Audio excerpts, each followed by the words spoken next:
আমরা 3 জন ছিলাম। হ্যাঁ মাসুদ খানে পাঠাইছে। হ্যাঁ কোনো টাকা অফার করছিল? না, আমরা তো তার কথাই আর কি ফুটাইছি। কি কোন বলছে জায়গায় তোমার? ফুটাইতে গেছে? মন্দিরের সামনে কোন ফুটাইছি। মন্দির, কোন এলাকায়? ফুসছে কে ফুটাতে গেছিল? কে? মাসুদ জোরে বলো, আওয়ামী লীগের নেতা মাসুদ খান? খান। এই আওয়ামী লীগের নেতা মাসুদ খান? নেতা? উনি বোম ফুটাতে গেছে মন্দিরে, বোম মারতে অর্ডার দিছে? হ্যাঁ, আচ্ছা কয়টা ঠিক বোম আছে। মারছো এখানে? কটা বোম আমাদের মারছো? তো 2টা বোমই ছিল। 2টা বোম দিছিল? দুইটাই মারছো? কি নিয়ে আইছিলা? না, আমাদের বোমই ছিল। সাথে কি নিয়েছিলা? বাইক নিয়েছিলা? না, হাফ সাথে একটা বাইক ছিল। কে গেছিল সাথে? সাথে কে 3 গেছিল? জন ছিলাম। 3 জন। নাম নাম কি? কি? সমিত, তুহিন আর আমি। ওকে। আচ্ছা তোমাদের কোনো টাকার অফার শ্রমিকের করে বাবার নাই? নাম কি? শ্রমিকের বাবার নাম কি কি? কি বইলা নিছে? কি বইলা নিছে তোমাদের? তোমাদের কি বইলা ওখানে নিছে? কি বইলা দিছে এটা বলো।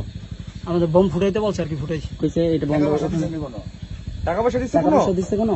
না সে বিষয়ে তুমি কিছু জানো? না না, তোমার সাথে যদি টাকা তারা জানে? মারলা কেন? ওটা জানি না। তা তোমরা মারলা কেন? তোমার স্বার্থ কি? ওটা জানি না। হ্যাঁ তুমি তোমার বন্ধুর মাথায় মারছো? সেনাবাহিনী রাতে বন্ধুর মাথায় মারছো? তোমার স্বার্থ কি?